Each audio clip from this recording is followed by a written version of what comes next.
get into discussing the digital asset space, cryptocurrency. We will definitely be hinting in and around what's going on with the SEC because the SEC is livid. And there's a lot going on in the development of the crypto space. We are going to be discussing, we have a guest coming on that is going to be discussing something that has to do in crypto and gold. And we're going to get in a little bit into the idea of anonymity, Chip. Yeah, So, we sure are, Jeff. so with all of this, man, if you're ready to kick this thing off, I'm ready to kick it off. Let's go. Let's go. Welcome to On the Chain. Right. Welcome back, Chip. Hey, I just want to say, it is 8:08, but according to my watch, which I think is 8:03. it says 5 to 8. Well, that So sounds good, Jeff. Perfect. yeah. So welcome back to me. It's good to be back. Had a little work trip, but wanted to bring in. So we do have a lot to talk about in the crypto space, and there is a new project. It sounds like it's a community project, and we do have a representative coming in from that stepped forward to be on tonight to talk about the project. I saw a lot of comments in here. Mark, no, not in here, but offline. I did, yeah, I did. That was pretty interesting. Really helped out his country significantly. I was yeah, reading he had now a big. I want to go and talk to Mark and find out what's going on. I told him we'll bring Mark back on when it's just the two of us, because this way here we could both be on, we can all gel together. So, which is pretty cool. It's good to have you back, man. And there's a lot of going on in the space. Berserker says, "Welcome back, Jeff." You guys are probably already aware, but if you're not, John Deaton filed a letter with the court yesterday, basically talking about how this major irreparable harm was done to XRP holders, 50,000 strong.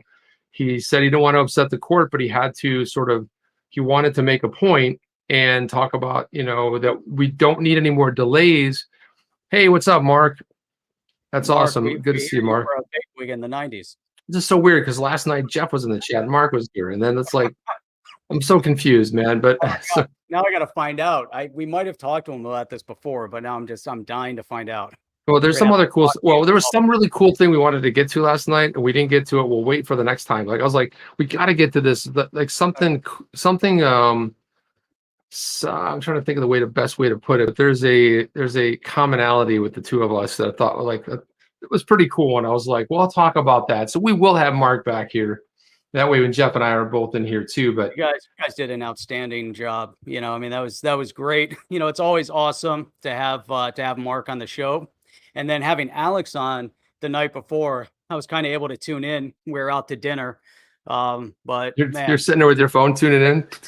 I'm like, can I listen? I'm looking at the chat, But that was awesome. That was great. So Chip, man, so there's a ton of stuff. What did you want to get into? Well, I want to get in this first, Jeff, because the whole thing with John Deaton, and again, what he's done, he took a shot, he took a big shot, and I'm trying to go find it out here. So much stuff here, but I'm trying to go on crypto law and just look for it. I had it, but again, usually sometimes we have a guest. We have more questions around the project itself, and essentially the here it is right here. Let me look. Judge denied it. The judge did deny it, but there was a solid letter. Yeah, it was a very well drafted letter. I mean, probably everyone's read it, but the intention was there. And what I liked about it was, Jeremy Hogan, he put out a tweet saying, the thing to keep in mind is that the judge read the letter, read the entire thing, right? That matters. Even an official brief is not allowed. The bell is rung. And I said the most critical part of that letter was there was irreparable harm to investors, 50,000 of them that signed off on that. And, at least that, there we go. Coco Candy says, I love it. The SEC should hire Jeff and shit to protect the investors. Yes. All right. Well, that's good. They ought to. And there was another super chat too that I think we missed. That I'm be chair of the SEC one day. Jeff, I don't want it, man. I'm going to be honest with you. I don't really want it. I don't care about it. I don't really want it. I just want to be out there doing good things and in a good fashion. I don't want to go crazy, man. I don't want to go all crazy. Doe. Jeff's back. We got a ton to talk about. Jeff is back. aren't going to be talked about. Yeah, and all the things we got a lot to talk about. It's like, yeah, but I want to talk about this here because the framing of this is interesting to me. This was in the Wall Street Journal. And, the Wall Street Journal used to be known, Jeff, traditionally back, if you go back 10, 15, 20 years ago, it was more of a traditional sort of you had op-eds, from different sides, and it was all that. But look at how they frame this. Look at how they lead. Look at the first word in this sentence right here. Republican SEC commissioner criticizes agency's approach to crypto. Oh, you gotta love the negativity there. Right. They start right off with trying to frame this as, it's a Republican nut job trying to criticize the agency's approach. And then Hester says regulators should work. Oh, what is this? This has nothing to do with, how about an SEC commissioner who embraces and has written about crypto for years? Unlike the chair. Unlike the chair who's tone deaf and dense as all hell. And again, here they go again. From Washington, a Republican member of the Securities and Exchange Commission criticized the agency's approach to regulating the crypto industry, which Chairman Gensler, a Democrat, Jeff, who actually has likened to the Wild West. You see where this is going? You see where they're framing this thing right off the bat? The Wall Street Journal. They're already, they first, Wall Street Journal, focus on finance and leave the politics out of it. They obviously couldn't, and now they've already they've spun their narrative. Right, and all of a sudden, here we go. Here's another one. Hester Pierce, Wall Street Journal is kind of like the New York Times. It's become like the New York Times. It used to be a once respected publication. By the way, Jeff, did you know that she's one of? You buy it if you have to start a fire.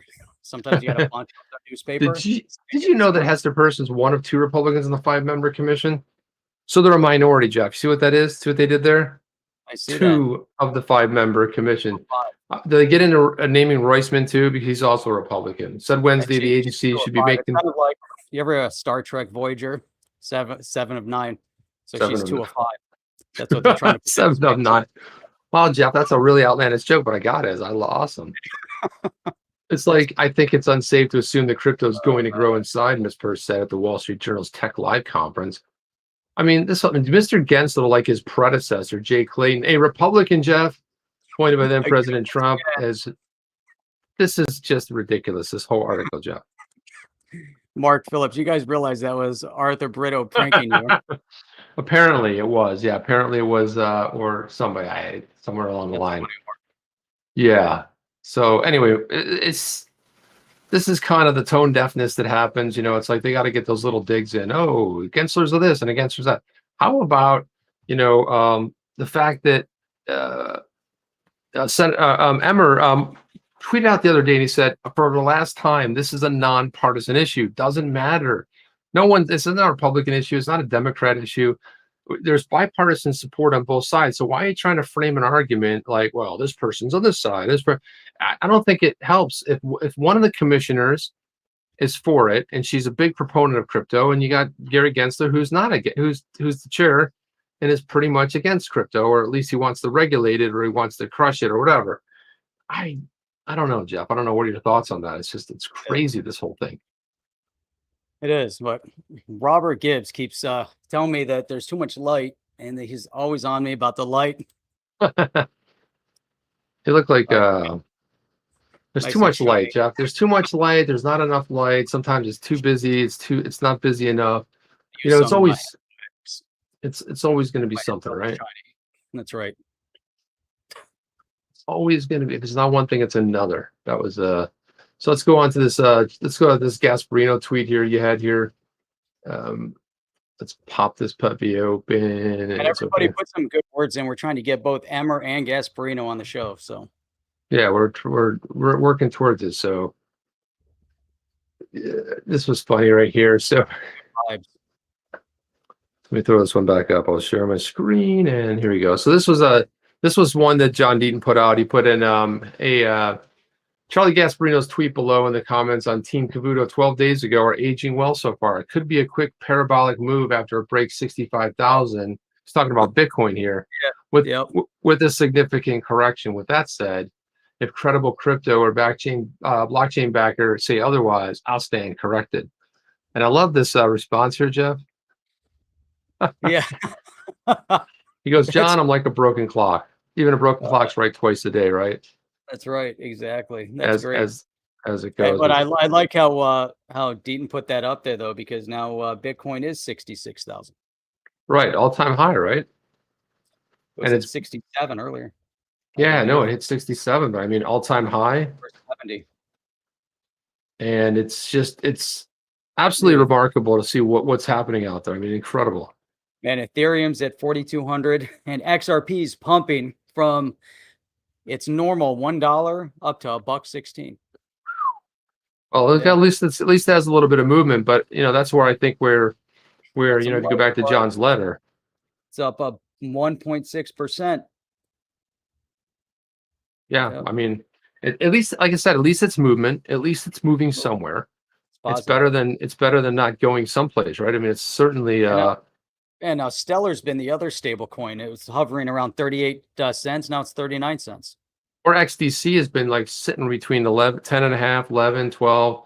One that's kind of taken off is HBAR has gotten a little bit of that's done pretty well over the last couple of months. I think it's almost 3x based on where And it was. don't forget about the SHIB. The SHIB is down 0.3%. 0.3. That's almost nothing, Jeff. Depends That's what that is, though. Yeah, It really depends on what that is, but yeah, that's a pretty remarkable amount of We're asking when it goes to $1. It hasn't even hit the next reduced to zero yet. And then there's this great news here for Ripple. This one here again, Alex Dobrovna, whatever. I can always he's very big on he writes for UToday, but he really likes to talk about Ripple and partnerships. I saw this Ripple partners with UAE based foreign exchange company. This is distributed ledger company Ripple scored a partnership with Al Ansari Exchange, a Dubai-based money transfer and foreign exchange company, according to a Wednesday announcement, which I will pull up here. Here we go. This is the announcement right here over on Ripple's own site. Al Ansari Exchange taps RippleNet Cloud to enable cross-border remittances to Malaysia with Money Match. Again, they continue to rip it up. Today, we're thrilled to announce that they've partnered with the UAE-based foreign exchange worldwide money transfer. The service will initially support transactions in Malaysia, ringgit, with plans to support the Brunei dollar, BND, and the Australian dollar. How about that for all of our Aussie? Good. Is that so? They're using RippleNet. I wonder if they're using ODL. That's interesting because I'm wondering if they're using RippleNet Cloud. Well, I wonder if let's see if they get into it. What does he say? So RippleNet Cloud moved everything off the hardware infrastructure, made it easier onboarding process. well, yeah, I mean, cloud's the way to go. That way you don't have the messy infrastructure, and they cut the time down dramatically. It was like, you cut like from a month down to a couple weeks. Yeah, which is really costly because a lot of the infrastructure in the banks is antiquated. And right here it says, this is Rashid Al Ansari. He's the chief CEO of Al Ansari Exchange. Blockchain technology paved the way for seamless, transparent, and advanced methods to send remittances in real time worldwide. Adopting this technology on the cloud via our partnership with Ripple and Money Match is in line with our commitment to provide customers with more flexible, faster, safer, more innovative money transfer solutions. So you always see like the pull quotes are a lot of the same, right? Quick, fast, reliable, all that all together, right? No, it's amazing, and every year, what amazes me is that all these countries around the world are seeing it. All these different, they're realizing, between the institutions that this is the best way to move money. And then you get Gary. And you certainly do. And then, Hey, so they kind of, can you, before you continue with the article, just scroll down to the picture, the picture? to the towers. Oh, the towers. Okay, so that's scrolling up there. Yeah. Oh, well, yeah, there you go. Lee There it here is. said he used to work for the general contractor that built those two towers. Nice. That walkway looks like a lot of fun right there. You just kind of hop skip from one tower to the other. And I wonder if it sways while you're in the middle. Well, What do you I know buildings do move. I mean, they the taller the buildings, they do sway a little bit. There's like 6 to 8 feet. You can feel, you can feel it a little bit, but imagine on the bridge, it's going to be more noticeable as you're kind of center to it. Well, you see how they have the pivot there too? That thing probably moves with it. Yep. It's able to twist a little bit. They probably have something very similar. The connectors here, something along the lines of that, or it just uncouples one day, Jeff, and everybody falls to their death. I don't know. I would think not. I think it's built very, very well. If that's what's holding it together, the bridge. Yeah, and Ansari is one of the largest and longest standing exchanges in the region, focusing on expanding their network and evolving their offerings to provide best financial services to their customers. RippleNet leverages blockchain tech and blah, blah, blah. So it's just a general, more or less press release. I thought they were going to get a little bit more to it. Other than that, but it's a nice partnership. And again, there's some more rails going in there. And then payments sent via Ansari exchange are received by Money Match, and this is the Malaysian fintech startup. And workers who reside in the UAE will also be able to send near instant payments back home. And that's really the name of the game. The whole idea is fast, quick, and not get hammered with these massive fees. So I think that's pretty important. I think so. I think it is. AMO. What else, So, Chip? well, I don't know, Jeff. Let me go look through my little toolbox of things here. I think we're There is more here. There's actually, so it's interesting that we were talking about Ripple Cloud and RippleNet Cloud, because it just so happens that today Ripple actually put out an article regarding RippleNet Cloud that was attached to the article that they talked about, that announcement. So I think it becomes really kind of really critical.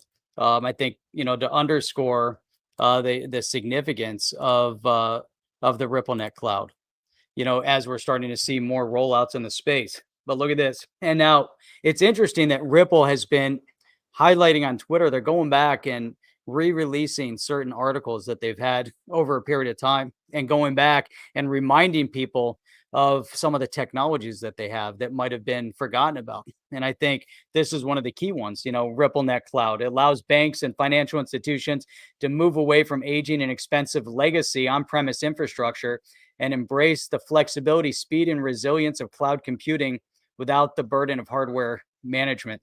And I think we both said that without actually digging in to their article specifically. But look how important it is.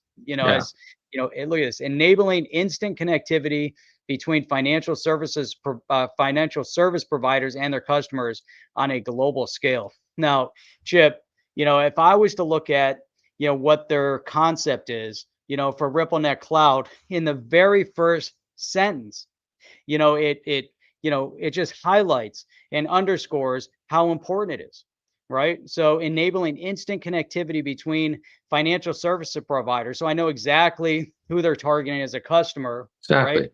And I know that they're also doing it on a global scale, right? And then they're going to go into and dissect a little bit about how they're using the cloud. But what do you think about this, this idea here? Because one of the things that they're highlighting, understanding what's going on right now with the SEC, they're highlighting the global scale part of it.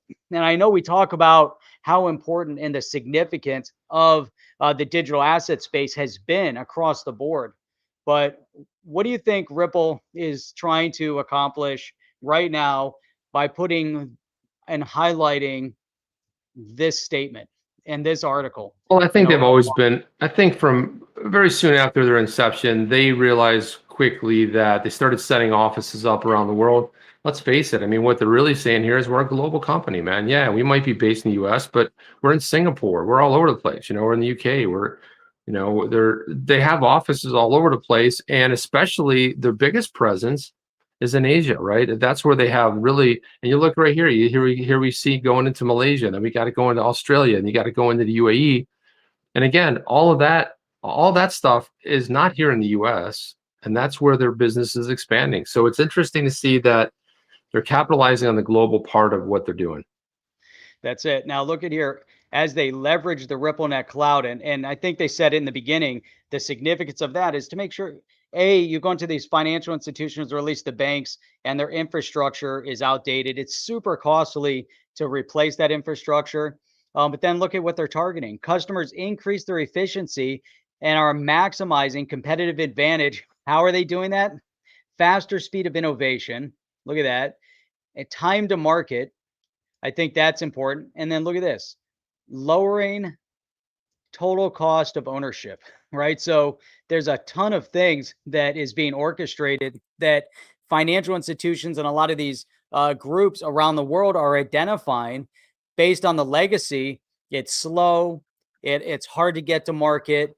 The cost is excessive in many cases. Here comes RippleNet Cloud, and it blows it up. And it's so amazing, right? The banks and financial institutions that provide these agile digital methods will be well positioned as innovators and leaders today and tomorrow. Now, I think that this sentence here reminds me of something that Alex Mashinsky had said, CEO of Celsius had said when he was on with us. We just lost Chip. I don't know what happened to Chip.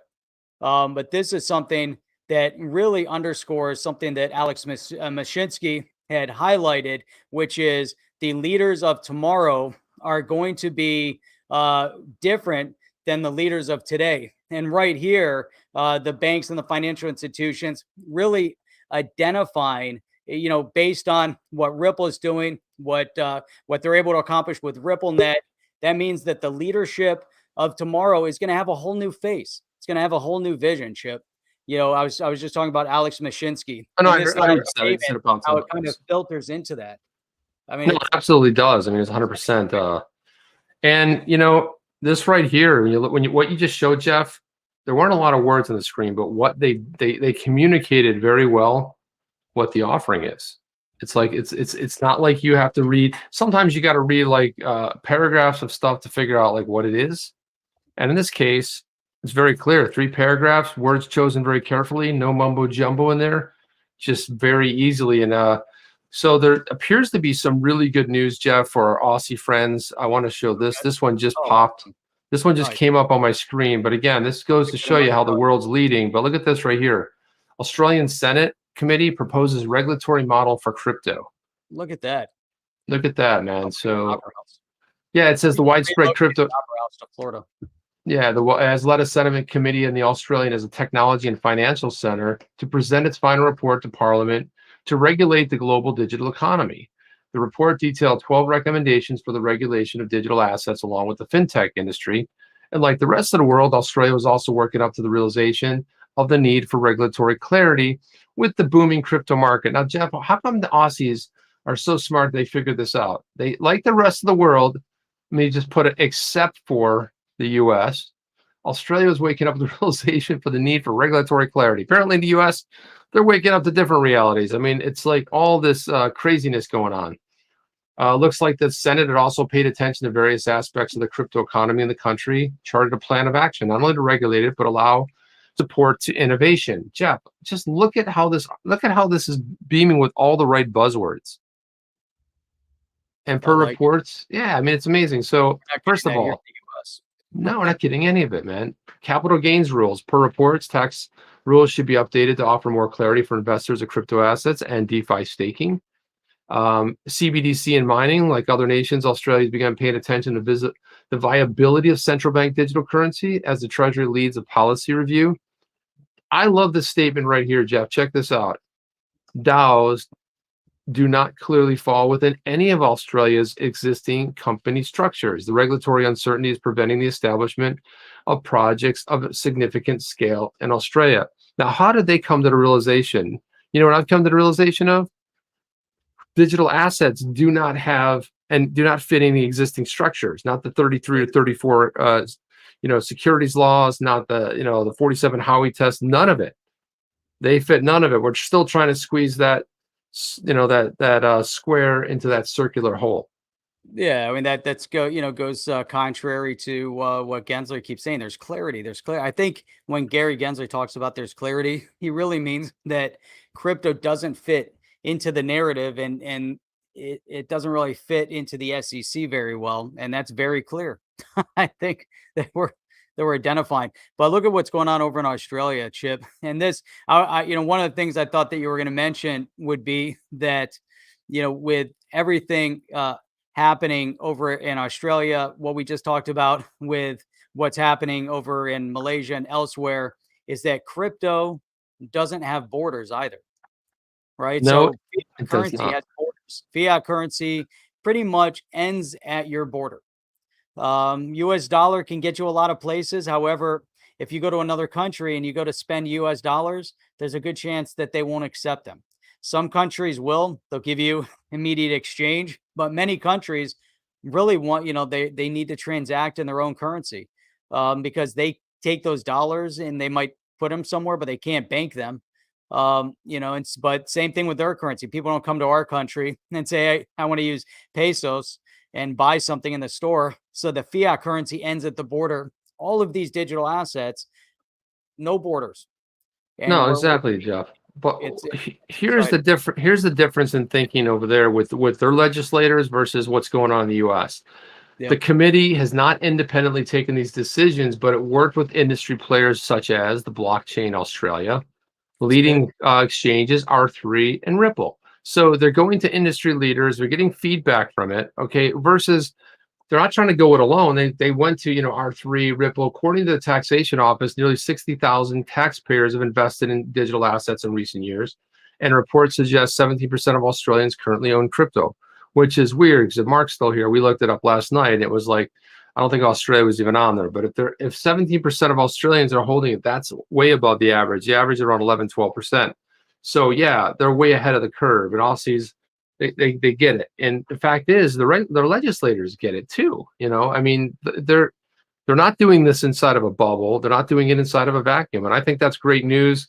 I know we have a lot of supporters too that in Australia and all over the world, but it's amazing. And this is how it's done. You don't have to try to figure it all out. You get some input from key players. That's it. And here's another one, Chip, that I find it, difficult when you see you see positive news like that in Australia. Then here in New York, you see some FUD being spread about Celsius, and you have the AG in New York, targeting, crypto companies. And Mo Flunk in here is just saying, have you read the Celsius blog about the FUD being spread in New York? Celsius has not been ordered to cease and desist. So there's different things going on, and what's speculation? to get to the bottom of that. Well, it's all speculation. So I mean, they said the files were named, Celsius, and people are, oh well, you see, and then they gathered all this stuff, but nothing's happened as of yet. They said that they need to shut down operators. They need to, make sure that this stuff is cleaned up, and fair enough. But I mean, are they going to? Have they done anything? No. But again, this is what happens when people get all riled up and they get excited and they think, oh, this is horrible. We got to figure this out. Yeah. Yep. Gosh, Jeff, look at the time, man. I mean, I know it's already time to call it. Boom. And again, guys, so tomorrow night, guys, we have another guest coming in. It's not a project. It's just somebody from the community. I think you guys will be delighted to find out who it is. Oh, no, Rob. Battery's failing. Not good. Just in time. It's perfect. And let's see. Yeah, guys. So what we'll do is so for tomorrow, come on in here. We're going to have a great conversation. We're going to talk about everything. We're going to talk about freedom. We're going to talk about a little geopolitics. We're going to talk about crypto, different projects. It's going to cover the gamut. And we got somebody very educated in the space who's been around it for a long time and knows it well. And we're thrilled and delighted to have none other than DM Logic coming in here tomorrow night. So DM Logic will be here. If you guys know him from Twitter, he is at I Am The Debate. So that's who that is. So DM Logic is coming in tomorrow. We're going to have a great conversation. So you guys come back tomorrow night and we'll fire it up. Yeah, funny enough, DM Logic put us in touch with Jungle back when we were trying to get the video. So that's, yeah. So I mean, it's to talk about tomorrow. Right on, man. Right on. Anyhow, Chip, you realize that we stream 6 days a week, right? Sunday through Thursday. Did you know that? I did. Sure where. Of course I knew it. Through Thursday at 8 p.m. Eastern Standard Time. And even Brandon knows that we stream 6 days a week, which is hard to believe. And even streaming on Saturday mornings. What about Brenda? Eastern Standard Time. Well, Brandon and Brenda, let's go. So, it's interesting, Chip. It really is. Before we get out of here, though. Yeah. Come on, man. Berserker. Berserker was in here today. Had to do it. It's been a while, man. Berserker's been streaming a lot, so. Yeah, and is he on YouTube streaming or is he somewhere else? He is. He's on YouTube streaming. How do you find him? I joined him a couple weeks ago. He was doing like a 17-hour stream, and I joined in the 16th hour. Something like that. It was something like that. Where is he? I'm subscribed to him on YouTube, Jeff. It's Berserker. It's his name. BZR. I don't know. I can't. Interesting. Interesting. This is Berserker. Somebody say cassettes. Somebody say cassettes. I heard Huh. cassettes. The usual, sir. Please. With that, Please, Chip, Jeff, please. if anybody's brand new here in the show, you haven't been here before, you like what you hear, you know what to do. You hit the thumbs up, hit the subscribe, hit the bell notifier. That way you get notified 30 minutes before the show goes live. It's always nice to get that too. When you went live yesterday, I'm like, hey, look, you're going live. Click the bell notifier. Awesome. Hey, I got the notifier. I like it. And someone making a recommendation in the comments said, don't say smash the thumbs up. Just say, hey, hit the thumbs up. That's right. And I Hit said, the okay, that's thumb- cool. That's fair enough. We can do that. Hit those thumbs up. Hit it, man. Press it. Click it. Click, click, click, click, click, click. Not too many times. So you click it on and off. It's not Click good. it but- once and then that's it. So until tomorrow, and tomorrow is Thursday, which I cannot believe. That's what It's hard to happens when believe. I travel. Figure like today's Monday, whatever. Tomorrow's Thursday. We're gonna have an awesome show. That's it, Chip. Until then, Come on back and let's chat tomorrow, guys. We'll see you on the next one. Chip and Jeff out. Are you down with OTC? Please like, subscribe, and click the bell to be notified when the next video drops.